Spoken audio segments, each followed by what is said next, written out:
call the meeting to order. Roll call present, myself, Chair, Trustee Eugene Dugan. Trustee Bruce Giles. Trustee Walt Berry. Trustee Harvey Lewis. Trustee Steve Arvell. Staff Gregory Williams. Staff William Johnston. Upcoming board member Leah Hayes. Welcome. Good morning. All right, we have an agenda Close before us. election, yeah. Very close. Is there a motion to adopt the agenda? So moved. Second. All right. All in favor? Aye. Any opposed? The agenda is adopted. The minutes were dispersed prior to the meeting. If there's no objections, we will, I move to approve the minutes. Is that cool? we're gonna waive the reading of the minutes and approve. Okay. Then I approve. Second? Second. All right. All in favor? Aye. Any opposed? All right, the minutes from September 22nd are approved. Skip ahead to this regular meeting. We don't have a board attorney update this morning. No. All right. We're up to Mauer. Are they not online yet? We had told them to join around 9:30 9:30? because we Okay. didn't know wouldn't be attending. So we could probably just have Melissa Towers Watson go ahead and give their presentation. So do we have to modify the agenda? Because if so, I'm moving that we modify the agenda, allow the presentation for Willis Towers Watson to occur first. I don't know about that. Is there any objection? We'll amend the agenda as needed. All right, Just, yeah. right? All right, Cole Yeah, and in case someone says, Cole oh, and Zach, it's all yours. Sounds good. And good morning, everyone. Just a quick rundown of the agenda today. We'll give the normal capital market and performance review, and then we'll actually discuss a few new ideas for the income segment, following up on some of the contracting issues that we experienced earlier this year. So with that, I'll move on down to slide 4 and give a review of the capital markets for the third quarter. Overall, it was a relatively muted quarter. The first 2 months, we saw some appreciation across most of capital markets, and then in September, the markets gave that back. And so really just kind of ending the quarter where we began it. You can see the purple bars in the equity markets on the left, and the purple bars in the fixed income markets on the top right, really not moving around all that much. Where you do see a little bit of movement is in the emerging market stocks, down 8.1% for the quarter. That was largely driven by Chinese equities and some additional regulatory scrutiny there. With fixed income markets, treasury rates didn't really move around too much over the quarter. They stayed relatively muted, so we didn't see much movement in the fixed income markets. Down at the bottom, that U.S. high yield corporate bonds, that's kind of a proxy for what kind of bonds that you hold in your portfolio, and just noting that those are the only ones that have appreciated this year. The U.S. economic data, the bottom left, a few updates here. Headline inflation is 6.2% through October. I'm sure you've seen the headlines that is the highest annual inflation in the last 31 years. Continues to be a hot topic and top of mind for investors as well as the Federal Reserve. The Federal Reserve has begun their tapering program. So they will kind of start to wind down that quantitative easing through the middle of next year, and hopes to kind of start to dampen some of those inflation numbers. GDP growth for the third quarter was 2%. So still, a strong number, obviously comparing that to 1 year ago. The 33.8%, that was much higher, but obviously coming off of the pandemic lows there. And lastly, the unemployment rate continuing to take down, currently sits at about 4.8%. Pre-pandemic, it was high 3%, so continuing to see that come down, but not all the way back down to where it was. And just the last thing I'll mention, just a quick update through yesterday. Equity markets are up about 10% so far this quarter.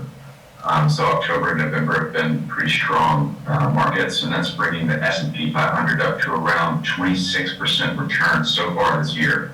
So we're halfway through the fourth quarter, so we'll see how that shakes out for the full year, but up 26% so far this year. Any questions?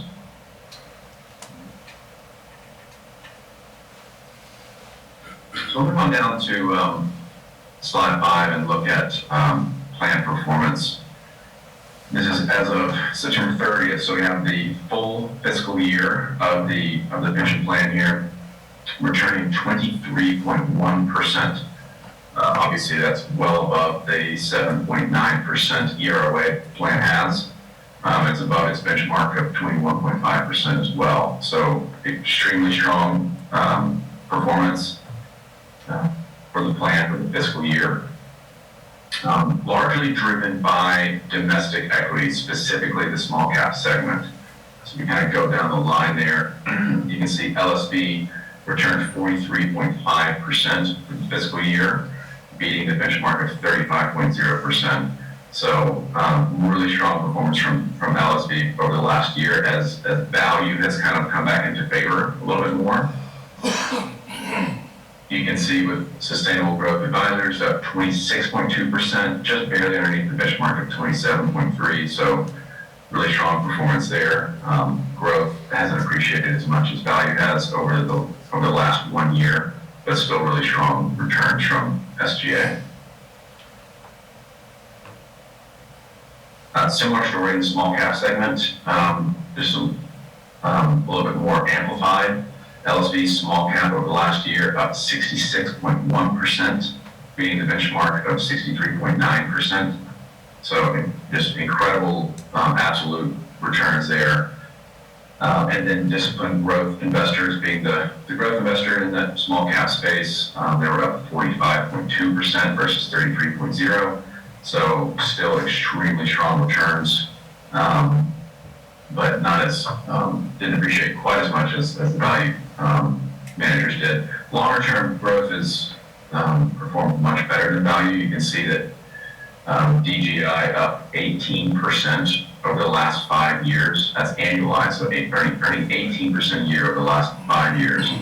LSV up 8%. So longer dated growth has performed better, but over the fiscal year to date, both these managers have really contributed to the exceptional performance.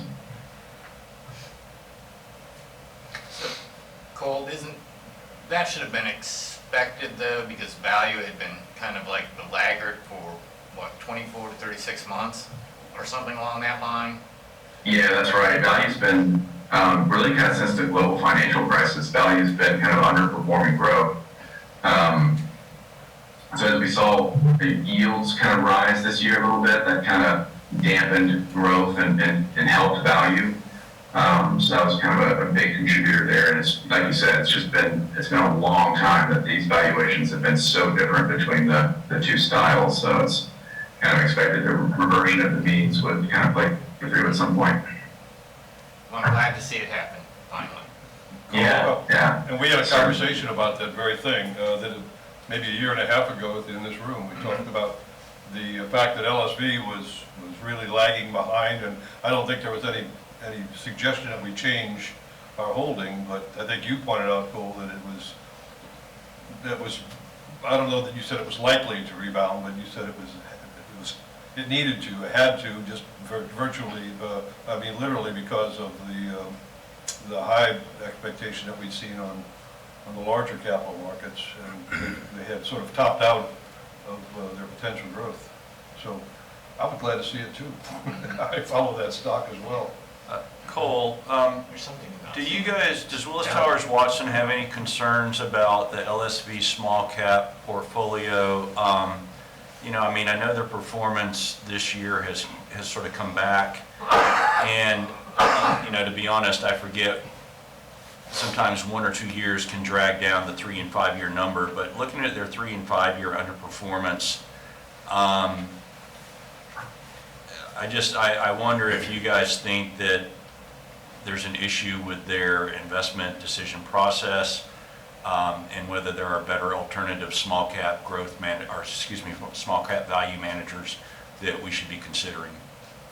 It's a good question. So, the short answer is that we rate LSV as a high, and preferred is our best rating. So they're very close to our best rating, but if we were to do a search right now for a small cap manager, it's unlikely that they would be in that search. That being said, we don't really have any issues with them as far as we don't think that you should remove them from your portfolio. They're not low rated per se. You know, their style is a bit quantitative in nature, where they, instead of holding, you know, let's call it 60 stocks in their portfolio, like most managers do, they hold about 300, and they quantitatively kind of rank these stocks based on a number of factors, and that really is kind of what drives performance based on just kind of old-fashioned stock picking. So it's a little bit different of a strategy. It's cheaper that way, actually. The fees for these solutions are a little bit less than peer group median because of that different strategy. But the short answer is, you know, we wouldn't recommend a search at the moment, but they're not our, you know, quote unquote highest conviction option. Thanks.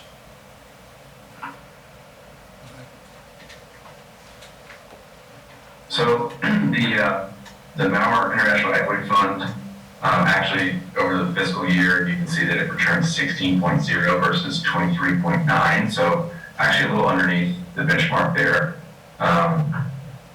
They are considered kind of a core manager, so they're not very value or growth, kind of sit in the middle there. But we'll hear from Patrick a little bit later today, and truly just kind of understand what's kind of driving that over the last 1 year performance. Longer term, they're performing really well over 3 and 5 year, almost double-digit returns and above their benchmark. So it's really just kind of recent performance that's dragging them down a little bit.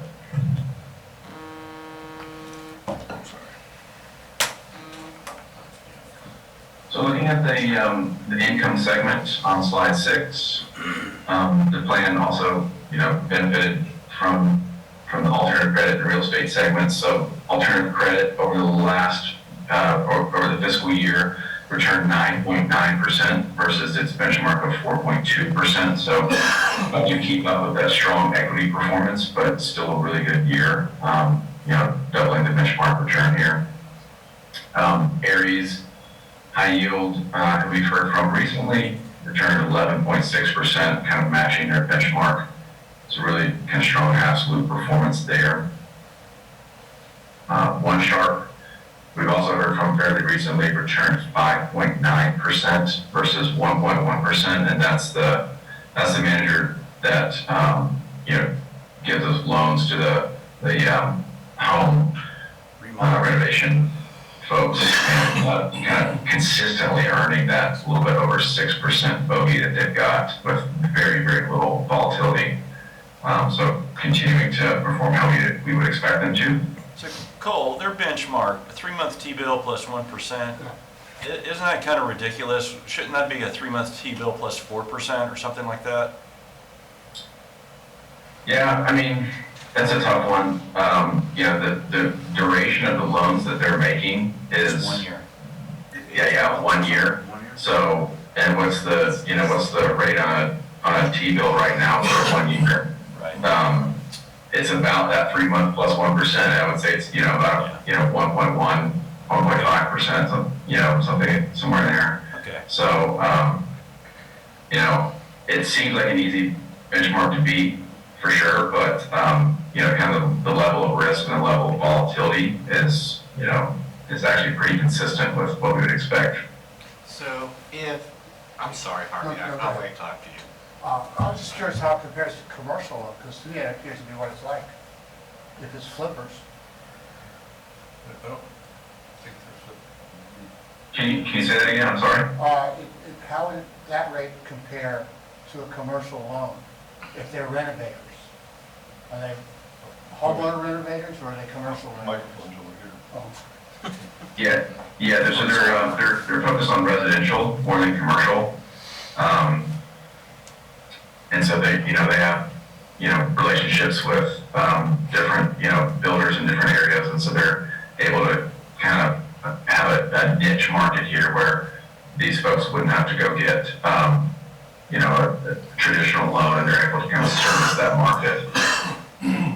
All right, so I'm then, as I recall, their duration was 9 to 12 months on their renovation loans, if my memory isn't failing me. Yeah. So I'm kind of wondering, well, why are we using a 3-month plus 1? But even to Harvey's point, it seems like a treasury is just not a good benchmark when it's a commercial credit line, essentially. I'm happy with their performance, don't get me wrong. And I really enjoyed, as much as I enjoy any money manager's presentation last month. But I'm struggling also with the benchmark. But the absolute returns is really more important to me than what their benchmark is. It's a guideline more than anything else to me. But I just don't see how a government-backed security is a benchmark that is consistent with what they do. Does that make sense, Cole? Yeah, it does make sense, and it's something we can look into a little bit more.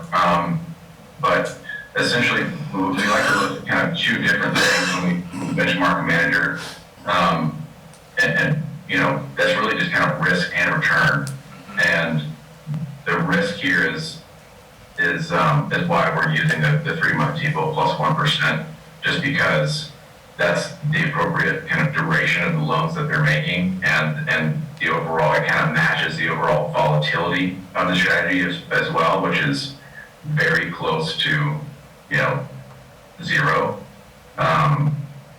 So that side of the equation is kind of why we kind of paired it up against the 3-month T-bill. But we can, one other quick thing I'd add there, Cole. So Cole mentioned kind of the duration of the loans and how this more or less lines up. But the other kind of reason why we're utilizing this benchmark is this is a strategy where there is a performance fee, right?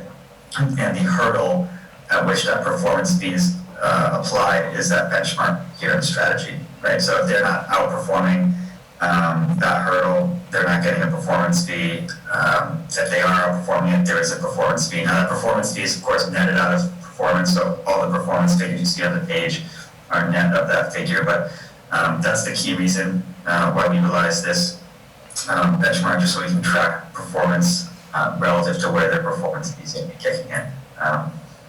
But our long-term expectations for the strategy, so as Cole noted, kind of what we're really looking at is again returns in that 6 to 7% range, right? So that's what we're focusing on in terms of are they doing what we'd like them to be doing. And that performance fee is, I may be off a bit, but it's like 20 basis points of the outperformance, so they're generating about a 1% performance fee. Is that right?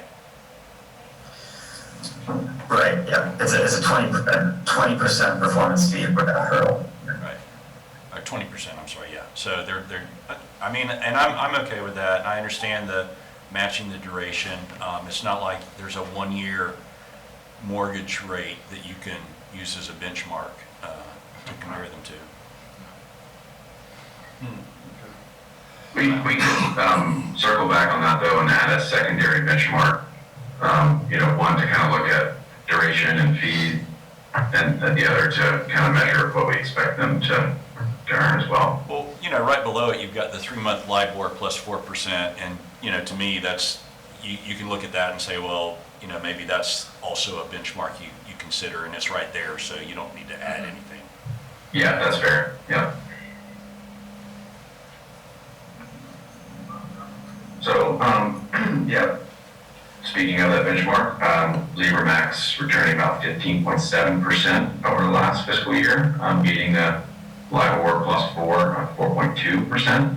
So really strong rebound from LibraMax. Just noting that that is the fund that experienced a little bit of the market sell-off in the March of last year. So certainly acknowledging that this fund is rebounding off of a low, but nonetheless, it's great to see that performance come back so strongly. And then the Fallen Angel strategy has only been in the plan for about a quarter now, but 1.6 versus 0.9 over the last quarter, so off to a good start.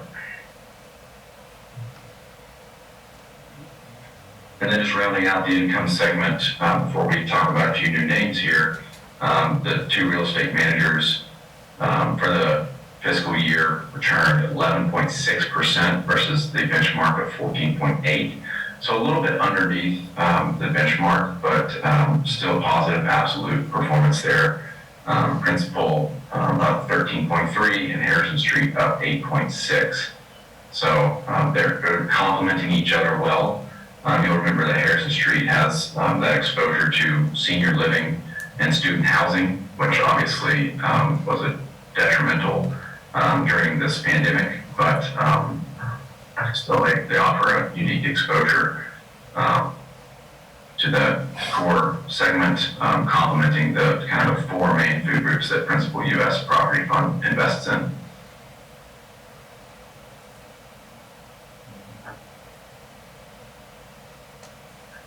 Any other questions on performance before we switch gears and talk about the income segment in a little bit more detail?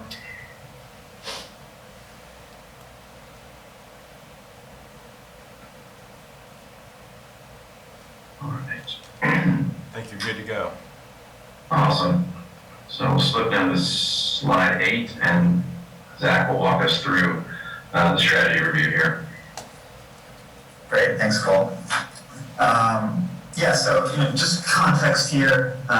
Remember at our last meeting, we had a discussion around the contracting issues with Pretium and GI. And we decided not to move forward with those ideas as given those contracting issues. We had told the committee that we'd come back with our next two best ideas in the income segment. So that's what we're going to discuss today. Those are two new real estate or real asset mandates. One is from Harrison Street, so it's an additional fund that they use, and it's one that we think would make sense here, and we don't expect any significant contracting issues there, given we've already previously contracted with Harrison Street for their core fund. But it provides a bit of a differentiated exposure relative to that, so there's no real overlap there between those opportunity sets, but we'll get into that in a little bit. And the other fund is the New Vein U.S. Cities Industrial Fund. So again, focusing on an opportunity set somewhat similar to GI, and one that we find to be very attractive. Again, just for context, he's going to sit within the income segment. The purpose of the income segment, right, is to generate returns consistent with the portfolio's long-term return objective, but to just do that in a more consistent manner. And I think this past quarter was a good illustration of that, where we saw equity markets a bit choppy. I think they finished down half a point or so. But the income segment was able to generate positive returns of a little bit under 2% for the quarter. So again, doing what we'd like it to be doing. Why are we focusing on two new real asset ideas as opposed to two new credit ideas? Two key reasons there, one of which Cole kind of already alluded to, and that's kind of the current inflation environment. So whether or not inflation proves to remain transitory, we like these real asset ideas in the sense that they're able to kind of protect against any possible inflationary downside scenario given the escalation characteristics within a lot of these rental agreements. The other key piece, and that's a kind of defensive characteristic, I guess, that credit does not have, right?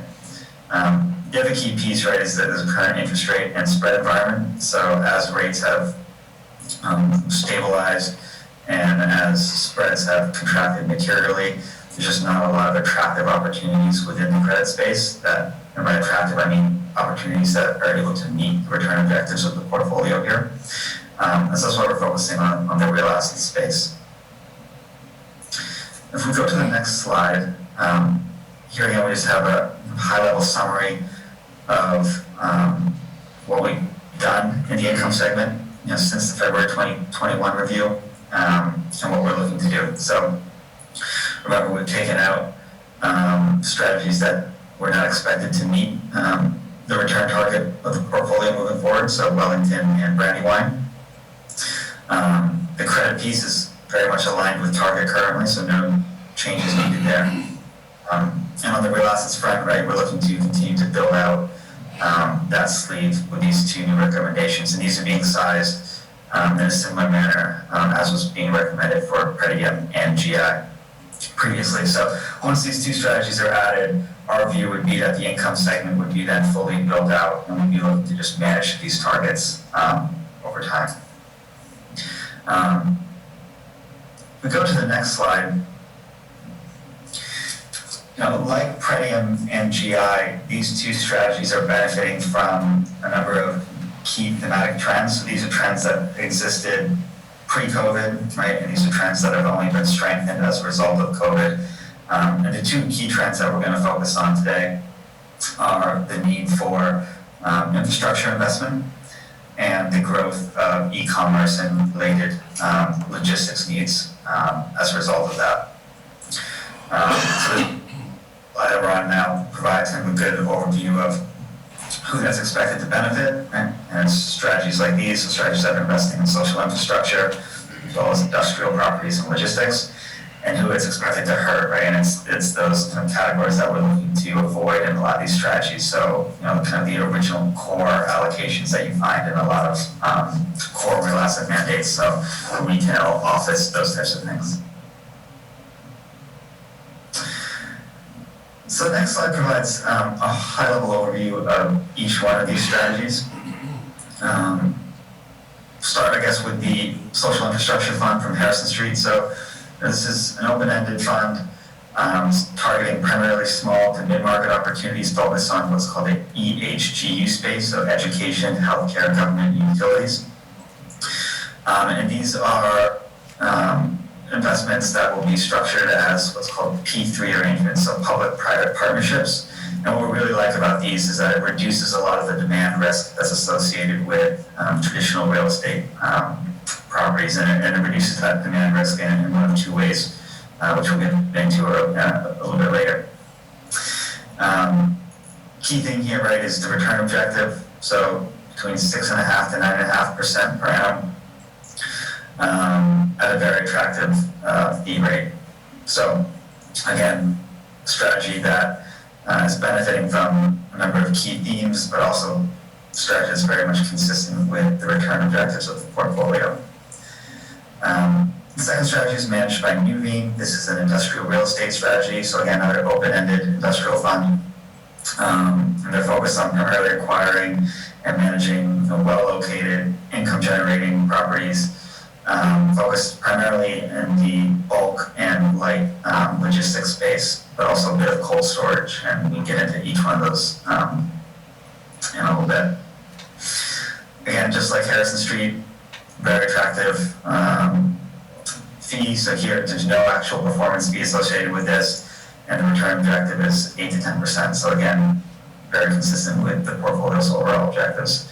And both of these strategies offer quarterly liquidity.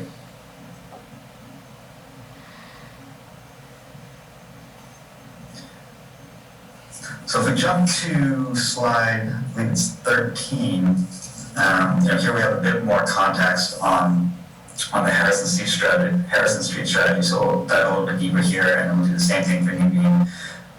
But again, if there's any questions along the way, just feel free to jump right in. But for the Harrison Street strategy, focusing on better partnerships of P3s, these are serving needs-based end users, right? So they include universities, hospitals, and local governments. They're operating in the middle market segment, so these are typically $30 to $50 million type deals. Nice sweet spot, so you're kind of they're very much a first mover in space, but to the extent that some larger players might look to get involved, they're operating in a nice middle market segment where there's not a lot of competition. Again, needs-based end users, so the universities, the healthcare systems, these are the types of properties that are going to be used across an economic cycle, so offer nice defensive characteristics that you don't find in some of the other core properties. The pricing mechanisms that are within these agreements allow for rental escalation in the event of inflation, right? So a nice inflation protection embedded within a lot of these. And it's a very scalable opportunity set as well, so there's a lot of need for these types of investments from both schools, hospitals, and local governments. You can think, so a good example of what a P3 type property would be on-campus student housing, as well as residential dining halls. So that would be another good example where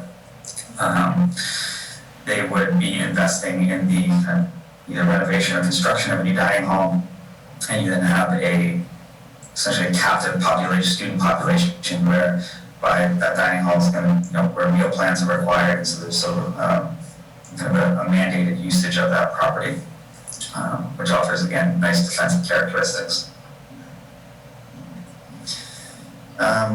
Slide 14 provides a bit more detail. I'm not going to spend too much time on this one. Just to say again, team at Harrison Street, located out of Chicago, team that we have a lot of experience with, and a team that we've been very impressed with over the years. And so one that we'd be very comfortable again increasing exposure to within the portfolio. Zach, can I ask a quick question? Concerning the college and university-related investments that this strategy is involved in, are they partnering with, for instance, the university foundations and things? Because I guess in my mind, and not having, the specific knowledge, I just assume foundations pay for most of those types of projects. No, so they tend to be partnering directly with the university. I guess the way the university endowments would work, right, is they typically have a predetermined spend rate, which is integrated into the university budget, right? And so what we've been finding, and what Harrison Street's been finding, is that colleges become a bit of an arms race in terms of residential facilities, in terms of dining facilities, and other types of facilities at the school. Any types of demands are kind of exceeding or putting strain on budgets. And so kind of a more efficient use of capital is for these universities to partner with someone like Harrison Street and enter in some type of enter into one of these P3 arrangements whereby they're essentially serving as a tenant for Harrison Street in terms of the ongoing management of these facilities. Thanks. Yeah, and I meant at UF they call it a foundation, but it's an endowment. Yeah, that's what I meant. Is that UAW or? UFICA, University. Well, it's separate now from the UF. They've got a private investment company. It was set up back in the 90s when they hired a new investment officer that put them all in hedge funds. I don't think that's worked out very well. How long has it been since Harrison Street's been doing this? So this strategy they launched a little over 2 years ago, 2.5 years ago. So pretty decent track record since they've started, but again, they've also just been building out their portfolio as well. So the track record year to date has been about 6.5% per annum. So at the lower end of that return target range. But as the portfolio gets fully built out, we'd expect them to operate more in the middle of that range.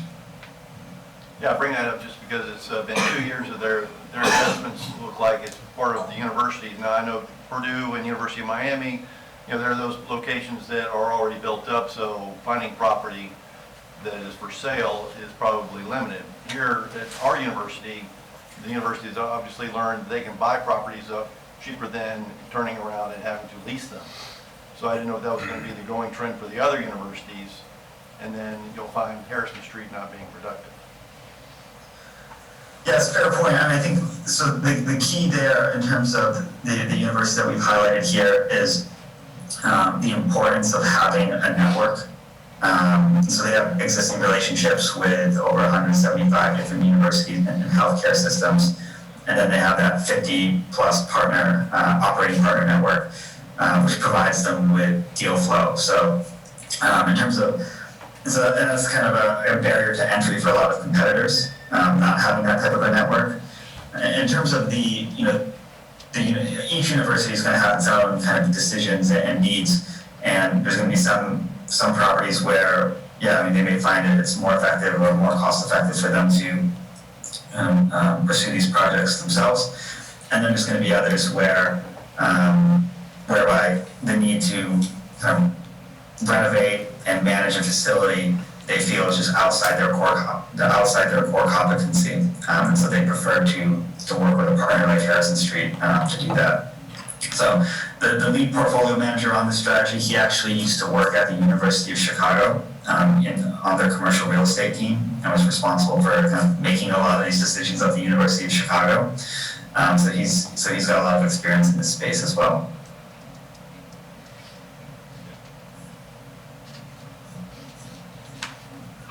So the next strategy is on slide 15. Harvey? Hey, Zach. Oh, we still are, Zach, we still on Harrison Street? Yeah, but What is sure. going to be the benchmark? Because some of the other properties were kind of like design benchmarks. And is there one for this Yeah, investment? so both of these strategies would be benchmarked relative to Odyssey, so like your kind of core real estate benchmark. And the thought process behind that, well, one is, your kind of standard direct real estate benchmark, but two, right, to kind of show the value of these strategies in terms of, part of the thesis of including these, right, is that they're expected to outperform Odyssey, given their kind of niche exposures. And so that's what these would be benchmarked against. And what universe were these selected out of? Is this like the special one we have access to, or is this the total universe of similar investments?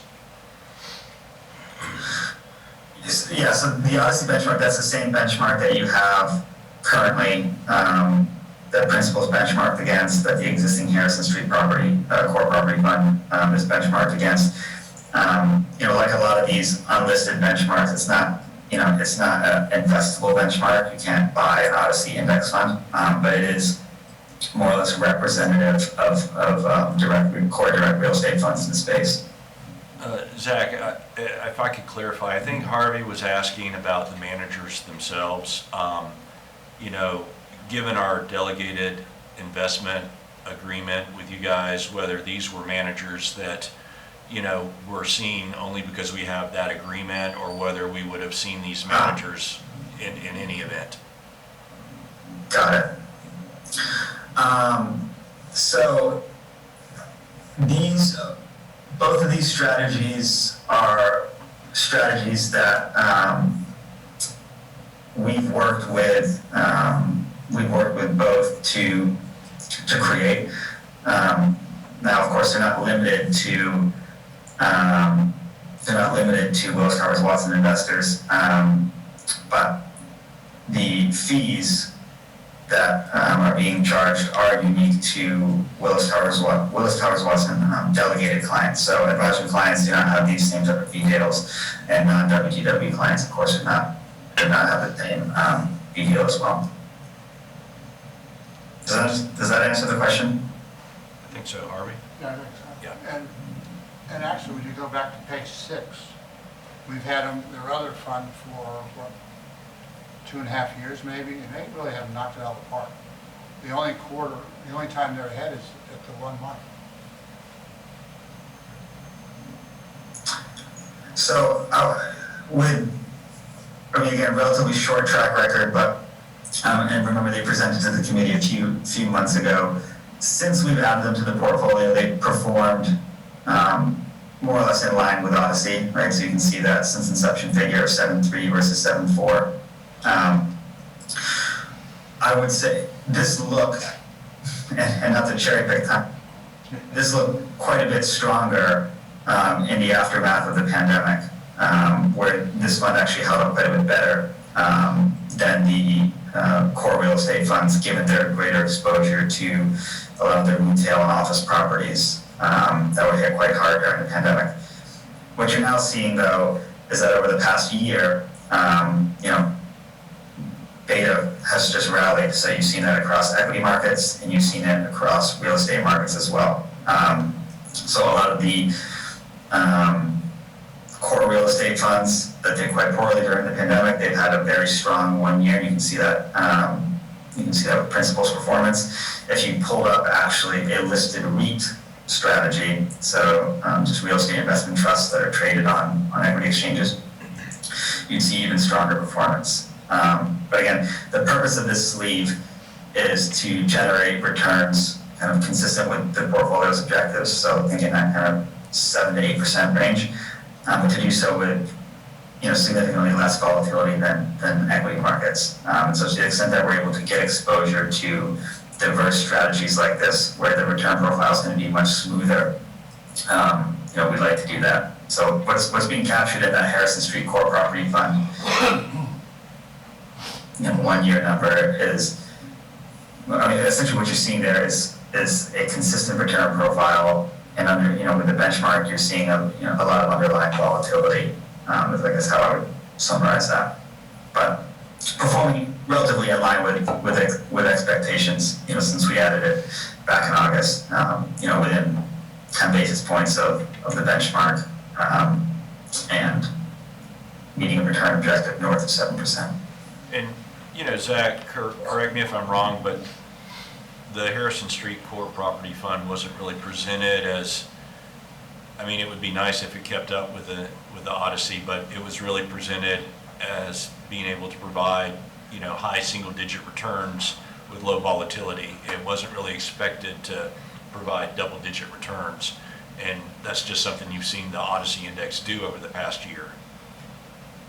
I think that's exactly right. And I will say that these two strategies we're talking about today, the social infrastructure one and the new being industrial, those are targeting a bit more of a higher return target than that core strategy, just given the kind of increased niche focus of both of these. But yeah, you're exactly right, William. So before we move on to, Nuveen, any other questions on social infrastructure? In terms of what they're buying, what the kind of portfolio's objectives are?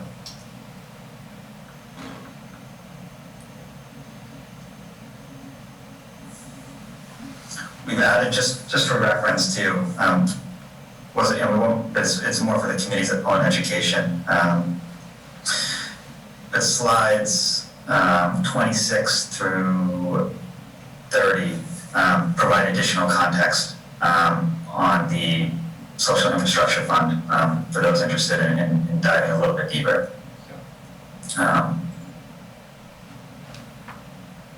But for timing, plan was to focus now on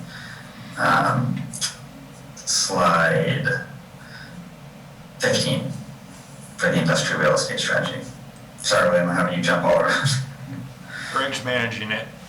No problem. All right, so this is an interesting one. This is a strategy that's managed by Nuveen, team out of New York. It's actually a fund that was seeded. So Nuveen, of course, operates under the TIAA-CREF umbrella. This strategy started as a portfolio of assets that was held within TIAA-CREF's general account, and they decided to seed this logistics strategy with about half of those assets. So what this strategy is focusing on is what they call last mile logistics, but it's a little bit more than that. They're focusing on bulk logistics, these light last mile logistics, as well as cold food storage. And this is a strategy that's really positioned well to benefit from ongoing trends in e-commerce and supply chain modernization. So as more and more commerce moves online, right, you're seeing a decline in the need for retail properties downtown, and you're seeing an increased need for industrial properties that are able to fulfill those online orders. That was a trend that existed pre-COVID, right? It's a trend that just accelerated during COVID. And it's also something that, like we talked about the single-family home rental supply-demand dynamics a few meetings ago. This is another space that's benefiting from similar dynamics where over the past 10 years or so, there's been very little new supply brought online. So over the past 10 years, you've seen about 0.5% in terms of per annum increases in light logistics supply, and a little over 2% for bulk logistics, right? And that's amidst an e-commerce environment that's growing like 10 to 20% per year, right? So space is not keeping up with demand. And you're seeing that then translate into the return outlook on the following slide. So, like most real asset strategies, a heavy portion of the return here is going to be driven by income, right? But unlike a lot of real asset strategies, there's also going to be a large appreciation component because of these supply-demand dynamics that I just discussed. You can see that here in these are forecast return, but we've seen that this is from 2019 to 2023. Over the past 2 years, we've actually seen quite a bit more price appreciation than was even assumed here on the chart. And you can see within the retail space, you're actually expected to see negative price appreciation. So it's expected to be seen as a drag on returns. So very attractive tailwinds here. And it's a strategy that we like quite a bit. Very experienced team. If we move to the following slide, a bit more detail here on the team, the firm, the strategy itself. A high-level picture here is that they've been spent a number of years building out a really best-in-class sector team, and we view them as an absolute leader in the space. So this is a strategy we like quite a bit, one that's benefiting from a lot of tailwinds. And yeah, I mean, pretty straightforward, I think, in terms of the properties here. Think of it really threefold. So light logistics, these are going to be your kind of small last mile logistics centers that are located in urban centers that are focused on very quick fulfillment. Bulk logistics, these are going to be much larger facilities that exist slightly outside of urban centers. And those two types of properties are going to account for about 80% of the portfolio here. And the last 10%, last 20% is going to be cold storage type properties. And so these are the types of properties that are benefiting from the move to online grocery ordering. So these grocery stores need to keep supplies on hand, but it's too expensive to keep them within a grocery store in a city. So they keep them in these cold storage facilities slightly outside the city, and they fulfill online grocery orders from those. So that's the opportunity set.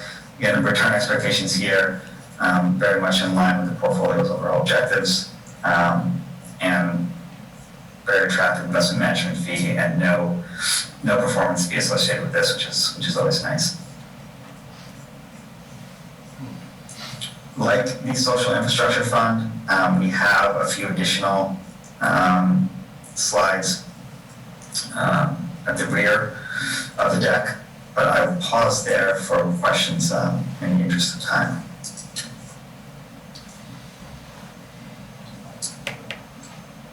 Anything? No questions. Cool. So I guess we just want to put this then to a motion to kind of approve both of these new strategies, and then we would kick things off with Mr. Klausner to get contracting in order. Hopefully there's no issues on either front. Zach, I got one question. The Harrison Street, it had a liquidity fee if it's done within 4 years, is that correct? Correct. Yep. So there's what they call a soft lock there, 4-year soft lock, which means if we needed for whatever reason to, redeem out of the strategy, we would be able to do that. But within the first 4 years, there's a 2% charge if you would like to do that. Now, we don't introduce any unlisted type exposure with an expectation that we would be holding it for a shorter period of time than that. And those types of charges are mostly included to protect existing investors. So it's really, for the city of Gainesville's benefit once they are an investor, to prevent, folks from moving in and out of these types of funds and negatively impacting folks. Yes. Are there minimums to invest in these funds? I know that, right now we're working with an investment policy allocation to the income sleeve of, I think, about 30%. And so the allocations to these managers and our other managers within that sleeve sort of reflect getting to the 30% allocation mark. If we wanted to, say, reduce that 30% down to 20% and adjust the allocation to each manager accordingly, would there be minimum investment requirements from the managers that would prevent us from doing that? There are minimums. I don't believe that threshold would breach those. So I don't believe that would be an issue. But I'd get back to you to confirm that way. And this is a longer discussion that, I think the board wants to have about how much we're allocating to the income segment, whether it should be 30% or 20%. And, in which case, instead of having 4.5% allocated to some of these managers, you might have 2.5% or something like that, Yep. But that's just something we can figure out going forward. That's not a decision that needs to be made today. Okay. Yep. Happy to have that discussion. So, this is just a Harrison Street question, kind of piggybacking on Eugene. The 2% call, essentially. Is that a function of, this is a segment that started less than 3 years ago and makes it more vulnerable to a redemption, impact on other investors? I mean, as the portfolio grows, that exposure should reduce over time. Size has value in these type of investment strategies. So, I'm curious more. It doesn't bother me because it's a real estate investment, and I agree with you. 4 years should not seem like a long time in a perpetual investment plan, essentially. So, I'm just wondering if that's something you see in more larger, more established funds, or is it something like a run-up to become a larger, more established fund? Did my question make sense? That's a good question. I would say it's a bit mixed. I mean, you see it really across strategies. The common feature tends to be reduced liquidity of the underlying assets. So, to the extent that you have a really liquid strategy, they tend not to have these types of locks and associated charges. But that being said, even with liquid equity funds, oftentimes you may see anti-dilution levies applied, right, based on large flows, right? Again, with this similar intent, right, to just kind of protect existing investors from people moving in or out of the fund. So the way a lot of these less liquid type strategies do that is via these types of locks. Sometimes they're hard locks, sometimes they're soft locks, sometimes there's the fees are 2%, sometimes it really varies, but the overall intent, right, is always to just ensure that existing investors are being protected. But I haven't seen any kind of consistency across, strategy, size, or, looking to, once the fund's fully built out, then the strategy looking to remove that. Those tend to be, protections that are input at the launch of the strategy, and the types of protections that, investors, when they invest into the strategy, are aware of and are often comfortable with, and so they would be, many of them would probably not like to see those types of things removed, anyways, down the road. Harvey? So somewhat to Steve's point, do these strategies have a goal as the size they want to be? Sorry, I didn't catch all that. Do these strategies have a goal as to how large they want to be? How large they want to be? Oh, yes, very good question.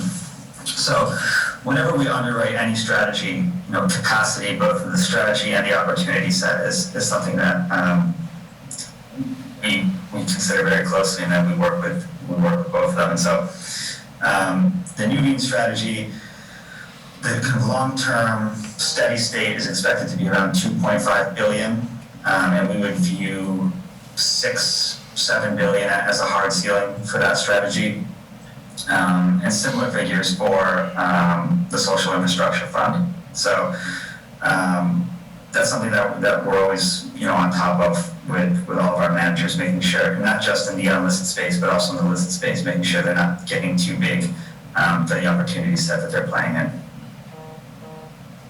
Yeah, this is a great question, Harvey, because the last thing you want is idle capital. I mean, you have more than you can find people that want it, obviously. I mean, Ocala's going to be built out pretty soon as far as. so that's a great question. Thanks, Harvey. And thanks for the answer. Anything else? Zach, Cole, do y'all have anything else to present? No, that was it. So I'm not sure if a formal approval needs to be made, or if we're all good to just move forward with these. I think the board should make, have a motion and vote to move forward if they choose to. Well, I'll move that we direct Willis Towers Watson to move forward and work with Mr. Clauser on beginning the contracting phase with these two investment managers. And I'll second it. There's a motion and a second. The motion is to move forward with Willis Towers Watson's recommendations for the two investments and have the attorney Klausner draw up the contracts. Is under discussion. Harvey? Is that going to include a smaller amount if we so choose? A lesser amount, because we don't have the answers. Yeah, I mean, the first step would be to make sure we can negotiate an agreement, and then how much the board chooses to fund, that can be discussed, in December, or, I mean, it may be several months before an agreement gets. But then, if they want a larger amount than we want to invest, stand on wheels. Well, no, I mean, I was looking at maybe instead of investing 4.5%, maybe investing 2.5%, but that, Zach believes that would meet their minimum requirements. A lot of these funds, Zach, correct me if I'm wrong, but they might have a $3 to $5 million minimum investment, but even at 2.5%, we're talking about close to $10 million on this fund. Right. Yeah. So we can have the sizing discussion at a future time, but that would not impact your ability to invest, whether it's 2.5 or 4.5. I don't believe the current motion has a limit. We didn't set any amount, so we could modify it later as needed. Any other discussion? All in favor, say aye. Aye. Aye. Any opposed? Aye. The ayes have it. The motion passes.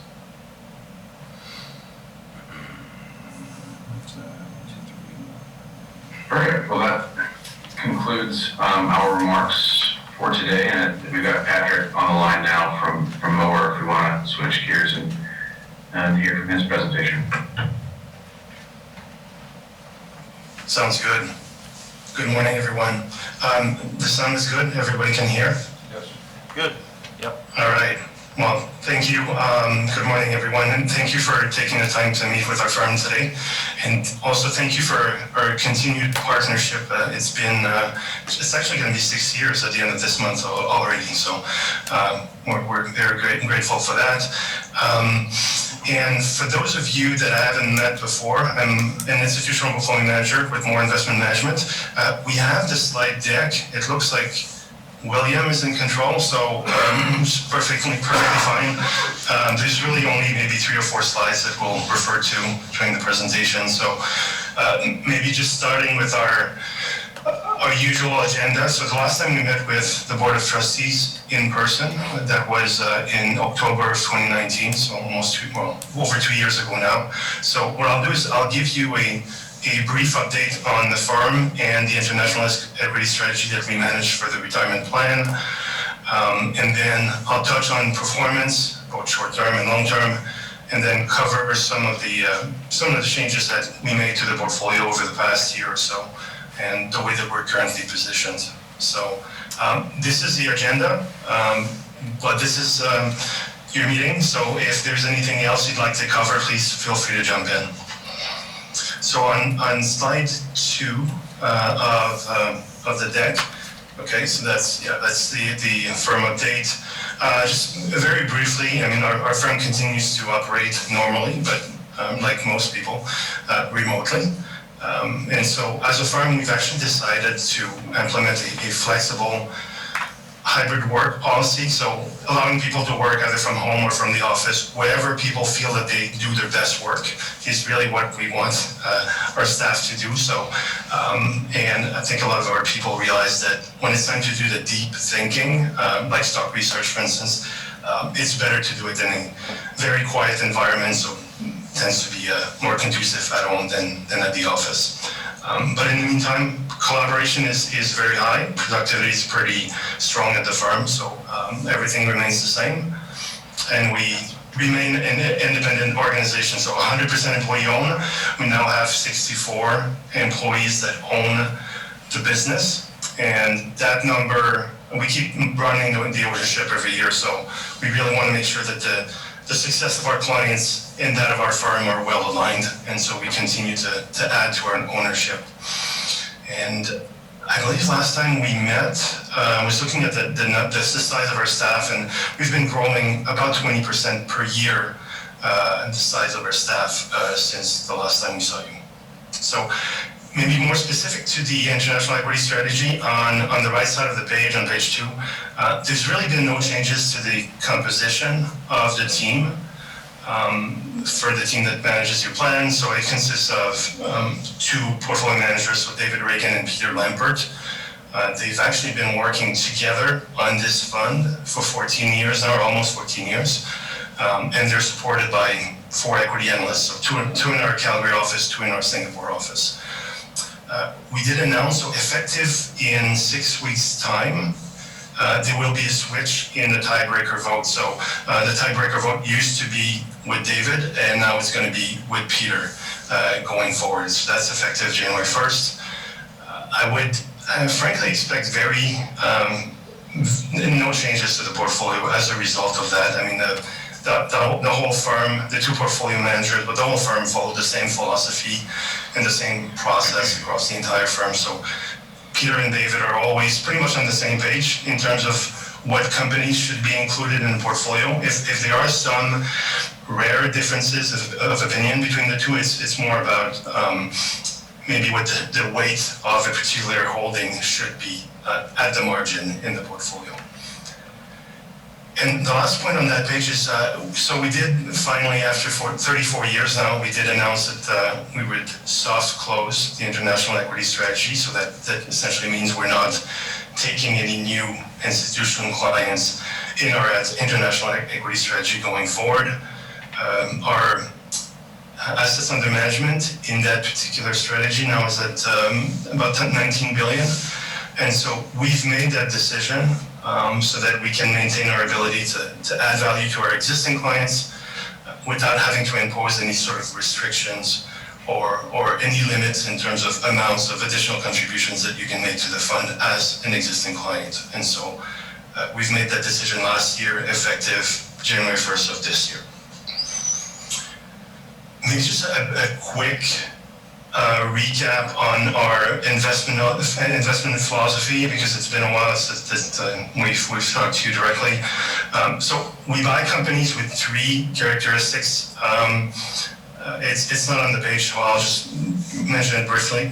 It's so we buy companies with three characteristics. We buy wealth-creating businesses, so businesses that have a high return on capital with a sustainable competitive advantage. Two, we look for strong management teams, so managers that have been able over time to improve the competitive advantage of their businesses. And three, we're looking at buying companies at a discount to their intrinsic value. So there's really no changes here. We've been doing the same thing since 1974, so there's really no change there. Moving to page 3, so that's the performance. To the end of last month, so these are net returns, so after the investment management fees and the operating expenses have been deducted. So the return of the international equity strategy, as you see, is ahead of its benchmark over two years, over 3 years, 5, as well as since inception, so that's 6 years ago. And so since inception of our relationship, the fund is ahead of its past benchmark by 190 basis points. So that's after fees. As Cole mentioned, yes, over the 1 year period, we're lagging a bit. I think Cole was looking at performance to the end of September. We're looking at more up to date as of the end of October, but it's essentially the same story. I would say generally the portfolio has behaved as we expected it to lately, meaning that the portfolio did protect our clients' capital in the market correction in the early part of 2020, in the early days of COVID, when the market was down 23%, so we outperformed. And then we sort of followed and outperformed the market in the first few months after the rebound, so let's call it the April to October of last year. But then we lagged a bit during the reopening trade, so we'll call it the 4 or 5 months that followed the announcement of the Pfizer vaccine, which essentially was almost a year ago now. So during that reopening trade, so the early days of the vaccine announcement, investors really focused more or rewarded the more economically sensitive part of the market. So, we saw a big rebound in energy companies, in banks, in shipping and aerospace companies, and of course travel and anything that's related to tourism has done very well over that 1 year period. These in some cases can be very good businesses, and they were the kind of businesses that were punished in the early days of the pandemic. And so today, what we're seeing right now, if you look at the number, is essentially it's a reverse of where we were a year ago. As of at the end of October of last year, the fund was ahead by about 8%, so now we're behind 3%.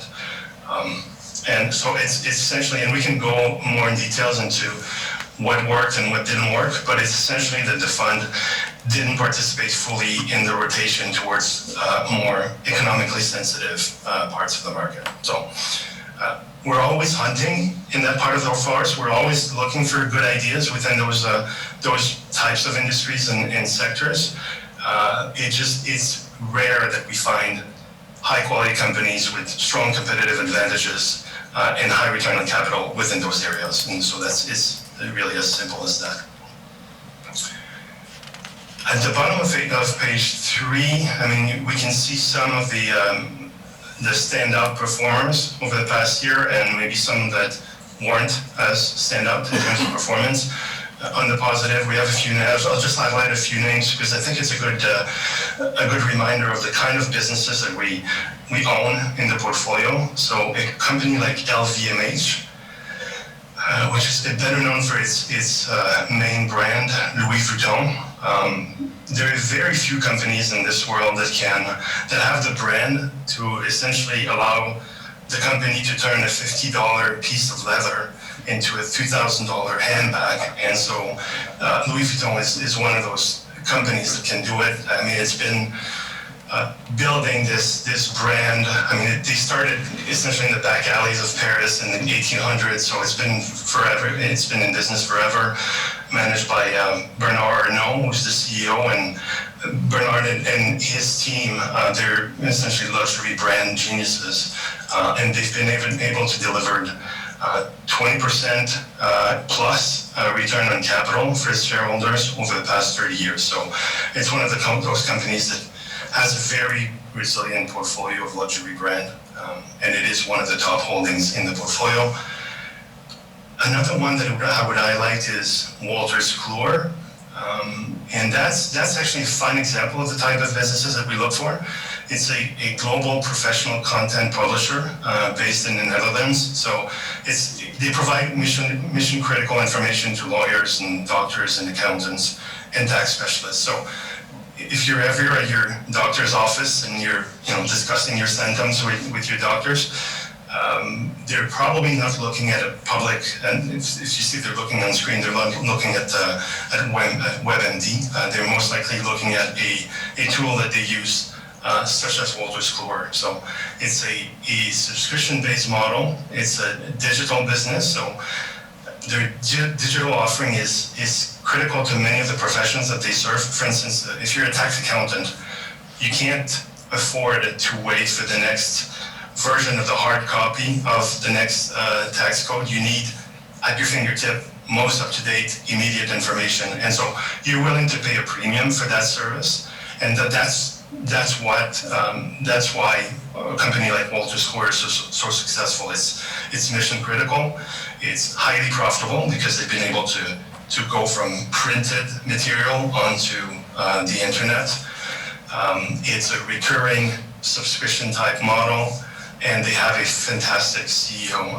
Actually, the CEO is very unique, but this is a European company, but it's led by an American CEO, Nancy McKinstry, and she's been the CEO for 18 years now, and it's been a great portfolio, a great holding to have in the portfolio, and it's done quite well. The last one, just very quickly, is TSMC, so Taiwan Semiconductor, and I mean, we all know there's a shortage of chips globally, so of course Taiwan Semi has been a very strong beneficiary of that trend in the last year or so. Maybe on the other side of the ledger, on the not so positive side, and you see 5 names here. Some of them have pretty weak returns. Some of them we actually sold from the portfolio.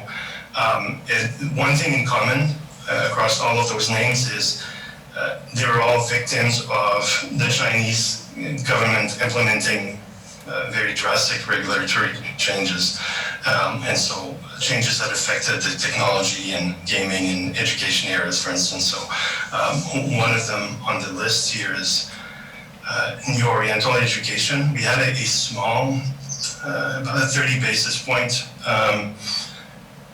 allocation to that particular business, and so it's an after-school tutorial business. It's been completely wiped out overnight by the new regulations in China. So essentially, the Chinese government has decided to privatize the entire sector, forbidding any public companies to be in that sector, essentially. So, so the stock obviously took quite a bit of a hit.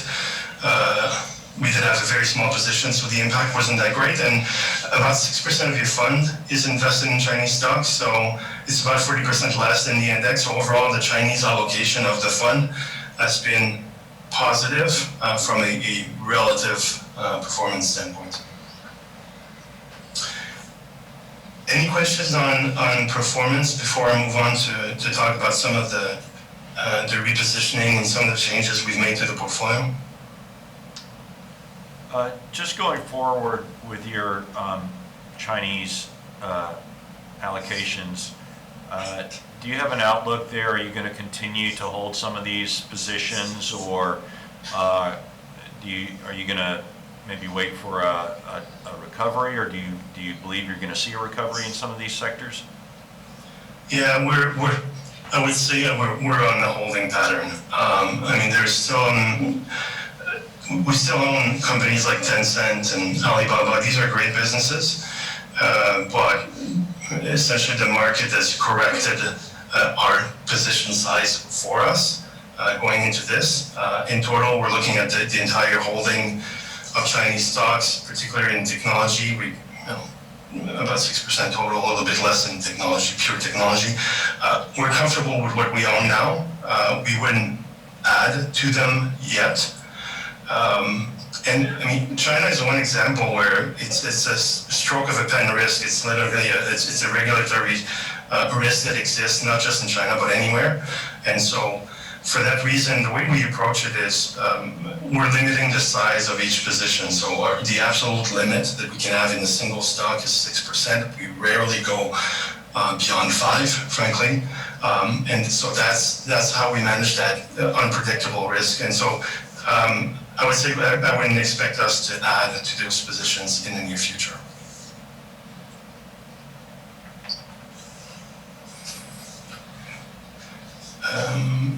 Moving on to, is that fair? Yes, thank you. Okay. So moving on to page 4, just to talk a little bit about some of the notable activities in the portfolio, some of the transactions that we've done. And you'll notice our portfolio turnover is a bit higher than historical average. So historically, our typical portfolio turnover has been about 20%. It's well above 30 in the last 12 months, and it's primarily a result of higher market volatility, so that's a fact, but also some very stretched valuations. So that really led us to recycle capital a little bit more than usual. And so a few of the themes, if you will, that came across in the last year, so certainly valuation is one of them.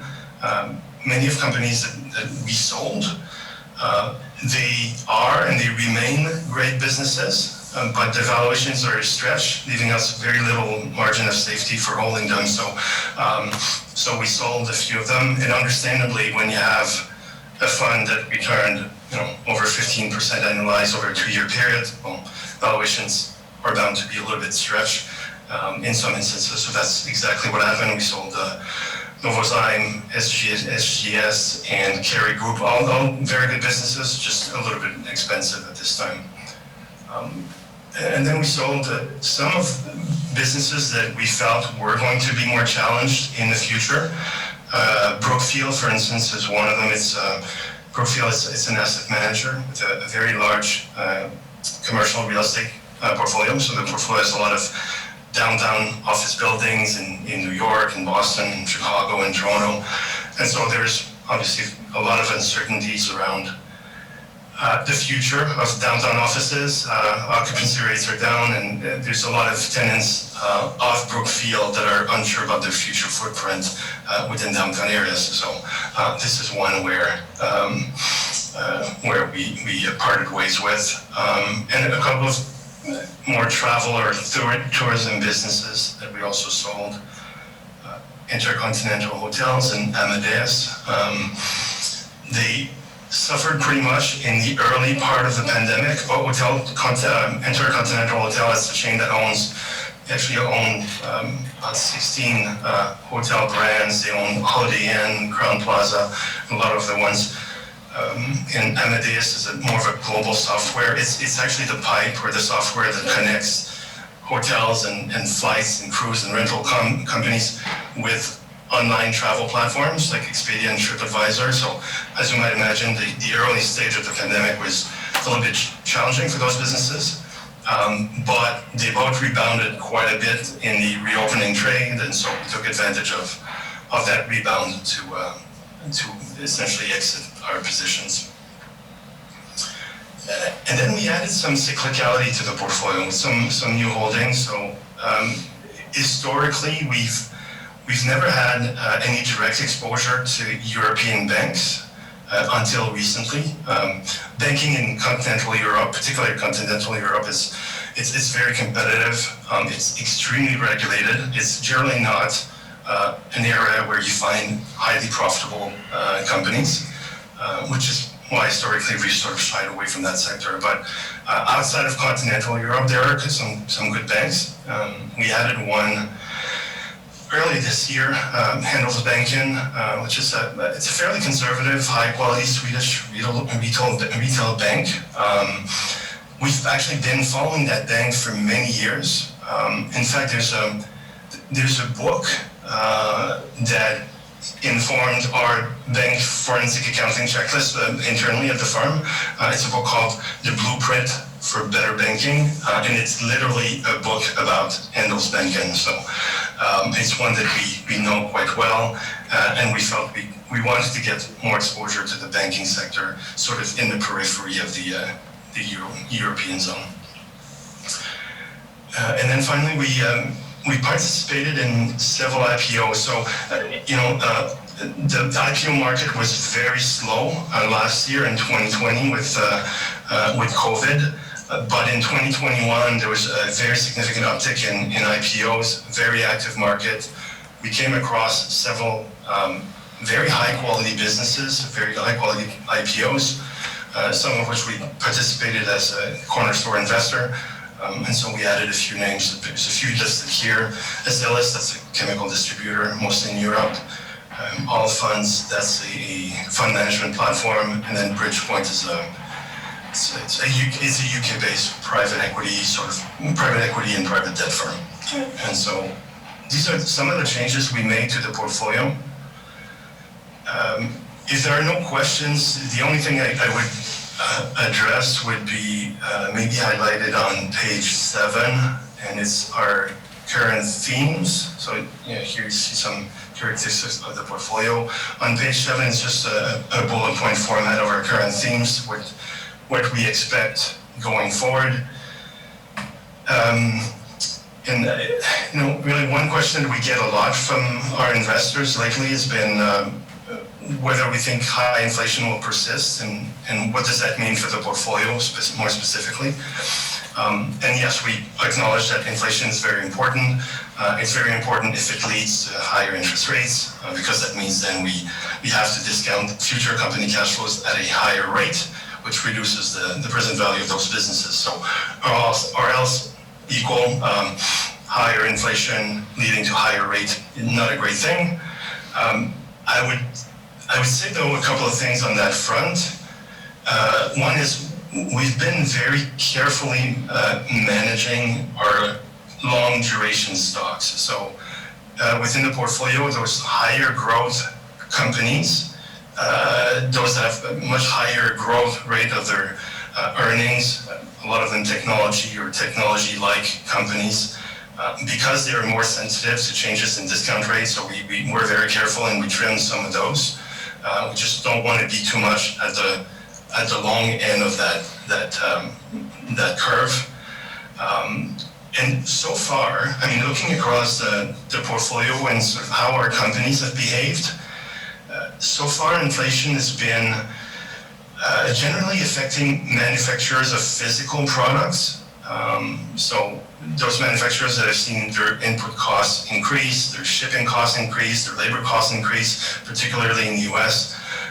And so because we tend to prefer capital-light businesses, so we own less manufacturing companies. So we own more services companies, software companies like Wolters Kluwer, for instance, was a good example. So overall, these companies, because they have a competitive advantage, they have more pricing power, and so far, what we're seeing is they've been able to pass on that higher input costs or higher inflation onto their customers. So the customers are willing to pay higher costs for those products and services. So, I can't say that we're immune to inflation forces, but so far that's sort of what we've seen developing in the market with our portfolio.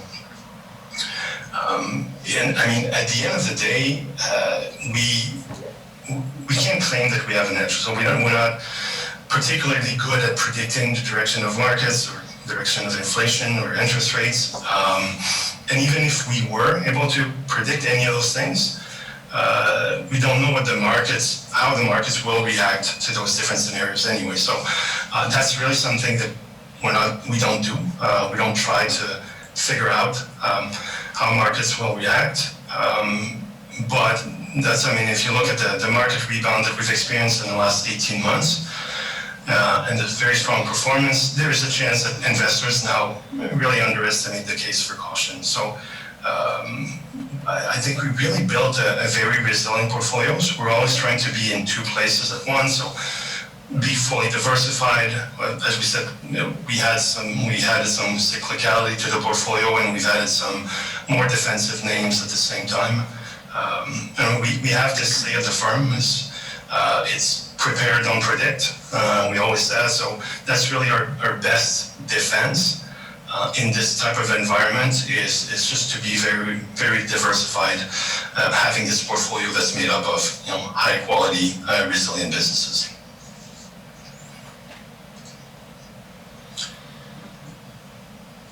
And on that note, I'd be happy to take any questions you may have. I think that pretty much covers some of the items that I wanted to discuss with you this morning.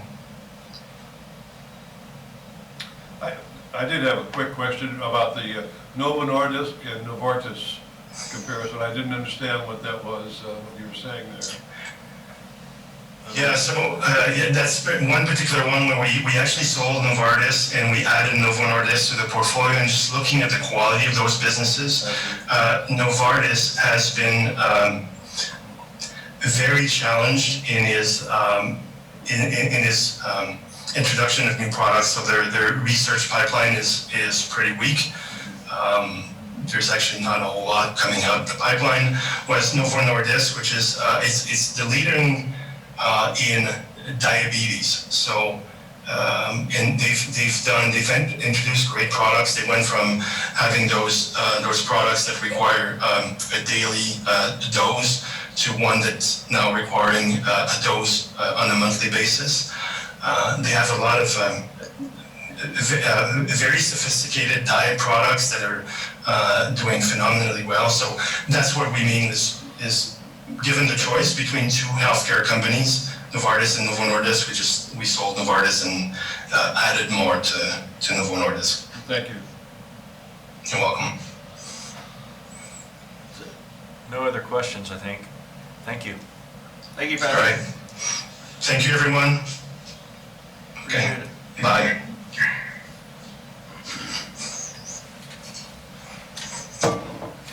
So Zach and I will drop off as well, but just wanted to say thank you for the time and wishing everyone a happy Thanksgiving next week.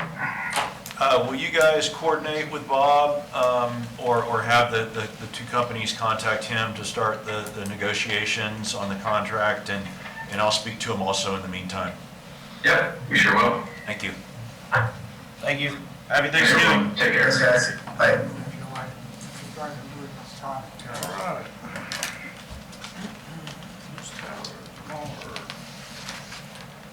Next item on the agenda, let's see, we got old business, new business. The informational items. So Lieutenant Giles is going to be retiring shortly, and we've already nominated, is this correct? You've been nominated by? And elected. And elected, that's what I meant, okay. Voted to be appointed, serve the remainder of the term. It'll expire July 31, 2022. Do it again. I'll do it again. You're Well, we'll welcome. see. I don't think I've ever had the pleasure. So, What zone are you in? I'm in internal affairs right now. Oh, that's why. Thank God. Yeah, that's all. All right. Watch out. We had the 2020 185 premium tax distribution list was dispersed. Yeah, and, you know, in previous discussions with the board, I think Bob had indicated that this just needed to be brought as an informational item. Approval was done actually through the unions, the police unions. The shared plans were implemented. Right. Right. And so that was just that was the money that was, can you go back to that? In curiosity, did y'all mail the forms out to those? I have to defer to risk management. I'm not really involved in that. Because I'd had some inquiries from two, wondering, when's the money coming? Has it been mailed out? And then I looked at the updated form and it says ICMA and the other one that inquired basically doesn't have anything, so I explained that, well, probably came to you, if you didn't fill it out, then basically they're gonna cut you a check. Are you talking about for people who have terminated employment for this, Yes. right?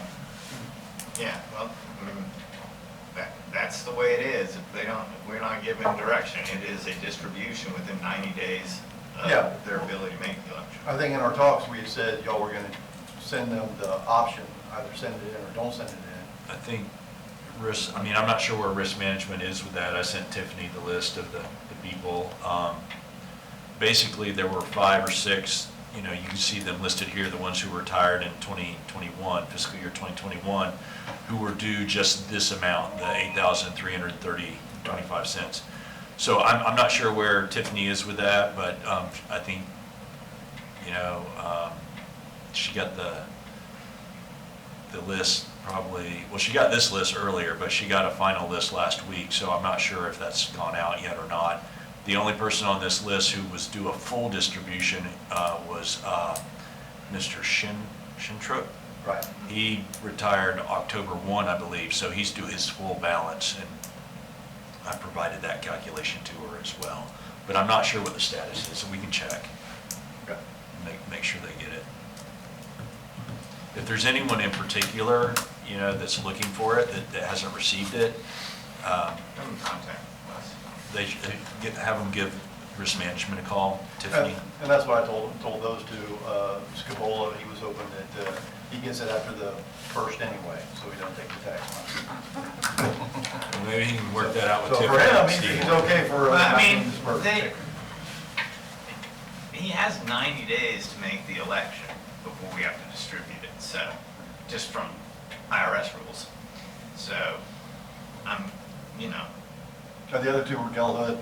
but since it's Mike, I'm gonna make him turn around and pay it directly, so he Give has him to a pay more deadline. taxes on it. It was Gelhood and Dave Rowe that are looking for, that they didn't If get. they have it distributed to a retirement plan, there is no taxes, right? Yeah. Oh, yeah. Just making sure. Sounds to me as though Mike wants it. Mike Cash wants, money. he wants to check. No, he wants his deferred to. Before- to an account. Do we want to try to meet before the next meeting? I mean, not another day because it's holiday season, but maybe meet earlier to discuss percentages or?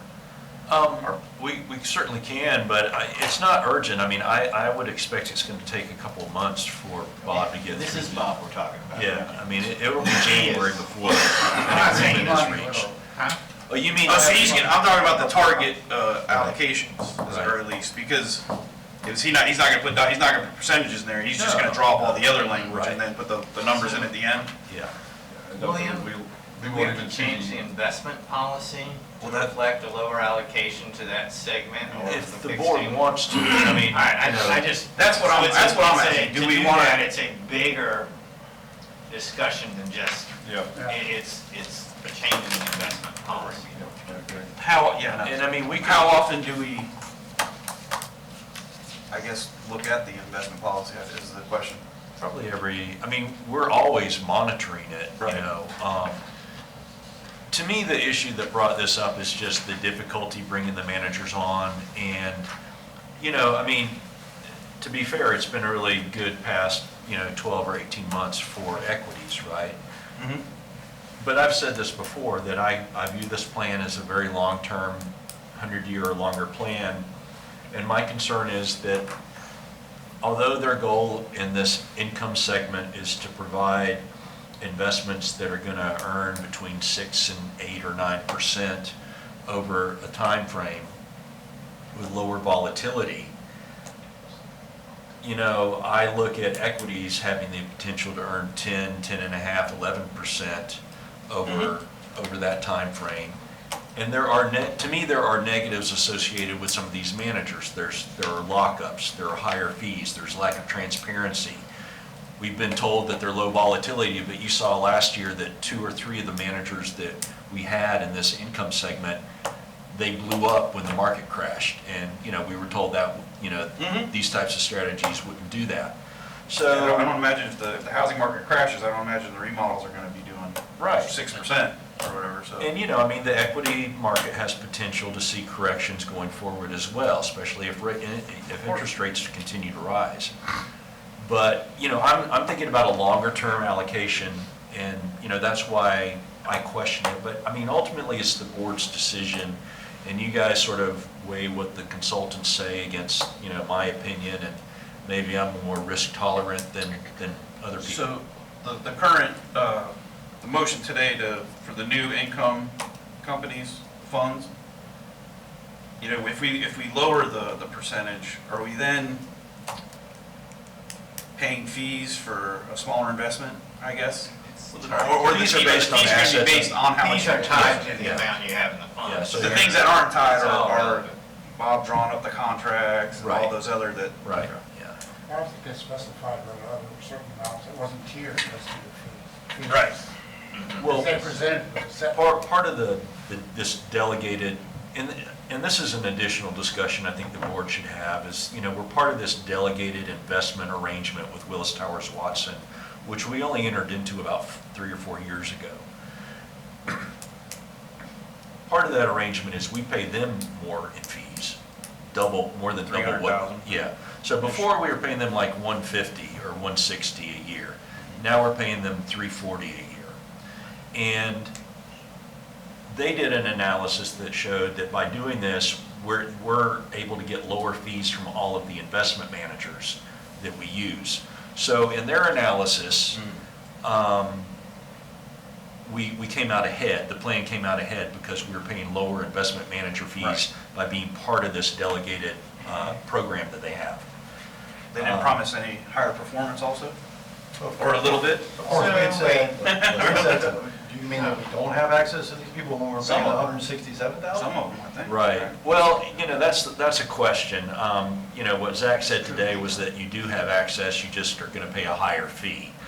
The cost to entry, the cover charge is higher. That's It's right. under a different rate.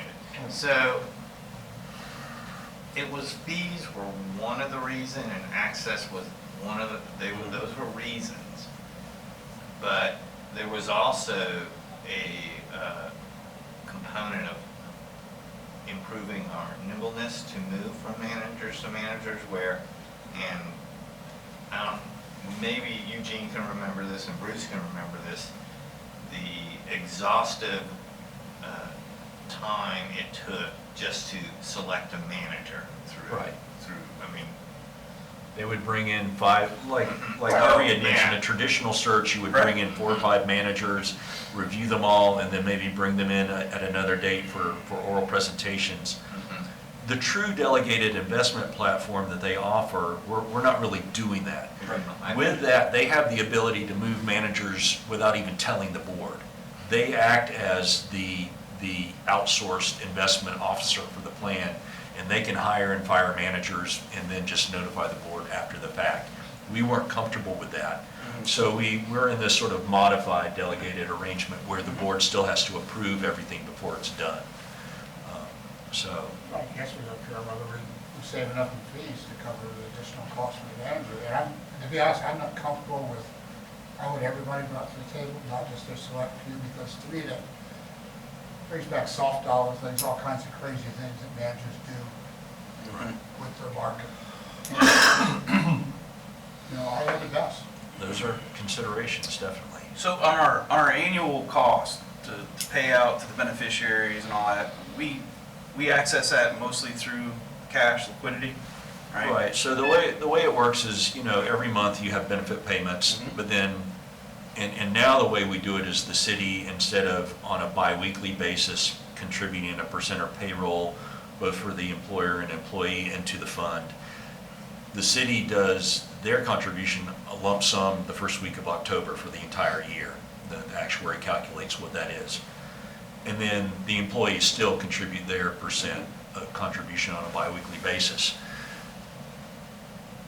There's a negative cash outflow, depending on whether you're looking at police or fire, but combined it's about $1 million a month, maybe $1 million. It may have gone up a little bit, but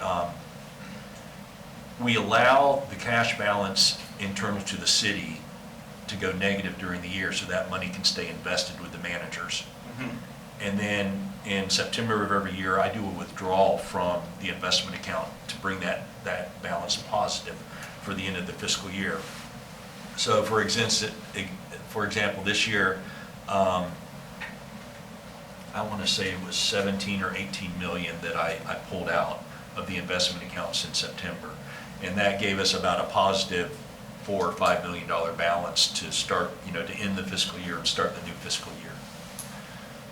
And so That's where the money comes from. Right. And so if we had a bad year or two, right, wouldn't hopefully these income investments be where we would get that money? Instead of taking out of the LSV that's down 20%, or theoretically, or no? Well, some of them have lockups, that's the issue. And that's what Right. the The liquidity is up 46%. But we do, we do So you might wanna have, take we do some. have income segment as well, not just real estate. There are some of these managers are more liquid. And, Right. like I said, I'm not opposed to having some Some. allocation to these. Right. I think when you get up to the 30% range, you're starting to take away from your long-term performance. So the previous board member, Dr. Dunslow, he said we should just have it all in the S&P 500. So- We would have done better. William? That's true. I'm not questioning how you all manage the cash of the fund, I want you to know that. However, maybe I am. The issue that we target a date to bring the cash balance consistent with what was spent last year kind of goes against my general belief that you've tied yourself, regardless of where the market is at that time, I have to liquidate something. So you may choose the ugliest of the choices, that's fine. But I want to say something as a person who pays taxes to this community. It is insane that the city gives this fund the use of cash without any cost associated with that. It is insane.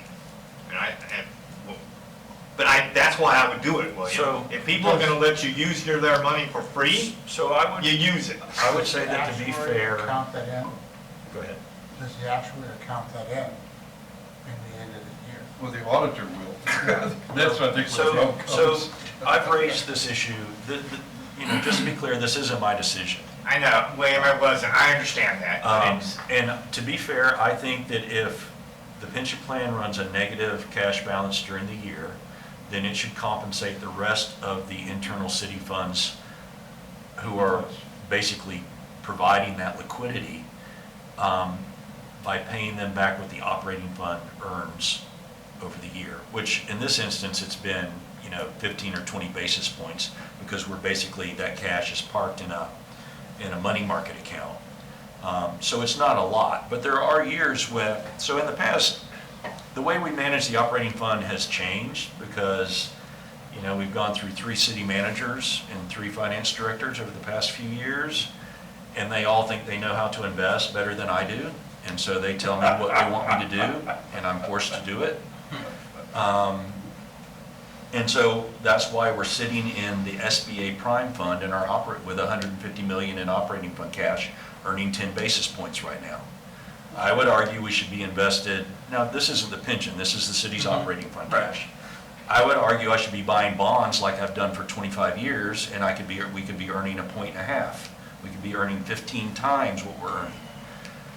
But right now, because we're only earning 10 basis points, that's what the pension plan would owe to the operating funds on the negative cash balance, which should be done calculated every month as far as I'm concerned. There are internal issues with accounting systems and things like that, which I'm not involved with. So I'm sort of at the mercy of the finance director and the accounting manager as to what we can do and can't do. Yeah, I wasn't critical of how, I mean, from my perspective, using other people's money at no cost of capital Oh, we went on that one. yeah, that's a great cash flow management Well, even at 10 strategy. basis points, it's a I mean, pretty I good deal. agree. If you can And earn I don't some know that I rate of necessarily return. agree that the city has to provide that liquidity at its It could be worse. SBA, they could, Bruce, you got something? so, but no, the downside to it, I don't want you to be in a position to have to liquidate something when it's not a good time to liquidate. So we have some flexibility there. I mean, not that we're trying to time the market, but we will typically start looking at mid-fiscal year in June, or excuse me, in March.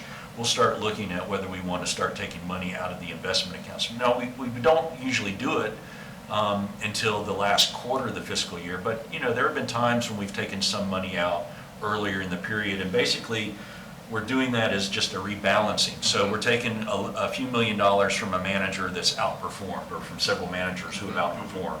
So we're trying to moderate it and, Realizing making some gains? Yeah. So we're trying to do it in the, to stay in line with the investment policy and the allocation and rebalance that sort of thing. So it stays with anything, because it's trustees, I was wondering how we're involved in the process. I mean, it's really an internal city issue. I mean, the board can certainly, I guess, make a recommendation as to how we do it. But as the administrator for the plan, I think it's more of a finance department issue.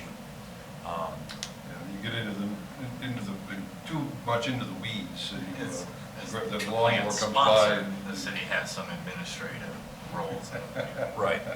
which are delegated to finance. Right. So it was just, Well, and to your point, if we were invested in bonds and we were earning 1.5 or 2 points a year, that's a more serious, I mean, it's not a huge amount of money, but, Every bit counts. what you'd have to look at is the average negative balance through the year, and what I think you might average out to be, it would be less than $10 million, right? So what the pension plan would potentially owe the city is whatever rate of interest the operating fund was earning on, say, $9 million or something like that, or it might even be less, it might be $7 million. So right now, that's only 10 basis points, so that's $70,000, something like that. and the reality is it would impact employer contributions. So the general fund's going to pay up one way or the Right. other. So. But that would be the fair way to do it. I believe the accounting department, I've had this discussion with them, and I recommended that, that's probably the fairest way to do things. They've researched what other cities do, and some cities do charge funds that keep negative balances and interest rate, and others don't. It's about half and half, as far as they can tell. This city used to do it for many years.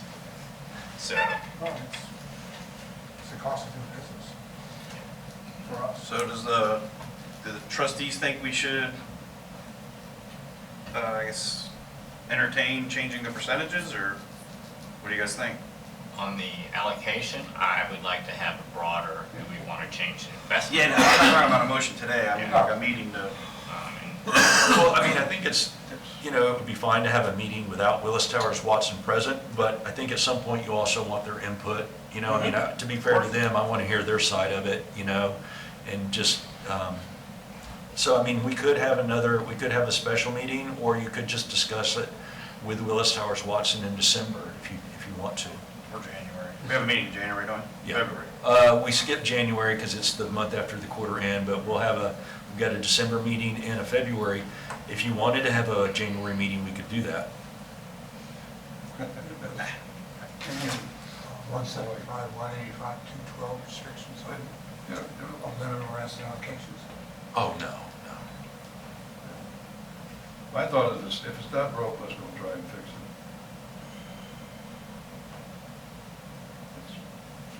With the current investment strategy? Yes. Well, Yeah, Policy. and even to the extent of using Willis Towers Watson in the manner that we're doing now, because that'd be managed. I was listening to some of what we were hearing this morning, and it occurred to me why retail investors have so much difficulty succeeding in the market. When these relatively obscure, in my mind, as a retailer, come in, the market is so complex, so broad, there are so many balls bouncing, that if we don't have an effective manager that's seemingly productive for us, we way behind the eight ball, I think. Sure, I mean, and I wouldn't say the plan is broken by any means. No, The plan's precisely. performing well. It's just, to me, it's a choice of, in the income segment, First of all, do you care that much about volatility? I don't think it's as big of an issue for a pension plan as it is for an individual investor.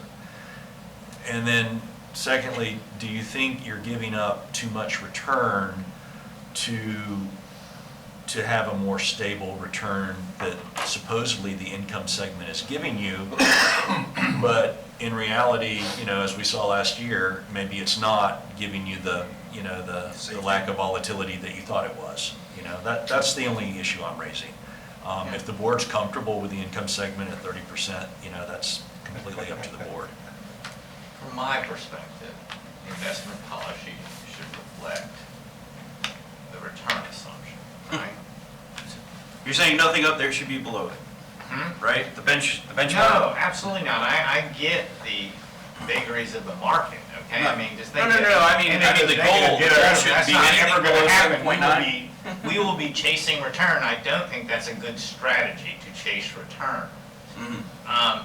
So if the investment mix, equity to income, fixed, is something we think is going to, over the long run, make the plan less likely to achieve its investment goal, you look at changing the policy so that it reflects what your expected rates of return are.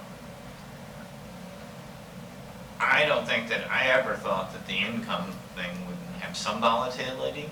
My hope in that is that the swings are not quite as big as the equity markets can be. All right? And I don't know that that is necessarily the case, especially in some of the things that we are invested in now and are not what I would call traditional fixed income portfolios. They are strategies that are expected to mirror a fixed income. So, I don't like to overreact, to pat ourselves on the back too much when you have a year like this. On the flip side, understand that it's not that big of a fun in the scale of the market, right? So, I'd be happy to listen to an investment policy discussion. But for me, I'll just tell you what, as a fiduciary to the fund, it's like, is it a responsible policy given the expectations for returns? Because in the end, I see my goal, my job is making sure those assets exist, pay those benefit payments in perpetuity. Yeah, the discussion doesn't mean change. Well, the board can have a continued discussion in December if you like, or not. If the chairman can have me put it on the agenda as an item, or we can drop it, whatever the board wants to do. We're having it today, and it wasn't on this agenda. Well, we're talking about what we want on future agendas, so. It's the idea. It would need to be on the agenda as an item if you were going to change the investment No, policy. precisely. So Take action, Yeah. correct. I was just trying to feel you all out. I just know we brought it up a few times, and plus it was for her benefit, since she's gonna be dealing with it. So, I'm fine having the discussion in 22. I don't want to rush Yeah. something into 21. Okay. One meeting left. We'll talk in January, Yeah. about February. How about that? I'm not saying that I'm not open to considering changing it. I'm just saying the changes need to be more than higher exposure to the equity market, because I don't disagree with you. Over time immemorial, you take a look at the equity market compared to a fixed, it will always outperform it, but not every year. All right. Something to ponder over the holidays. Is there any public comment?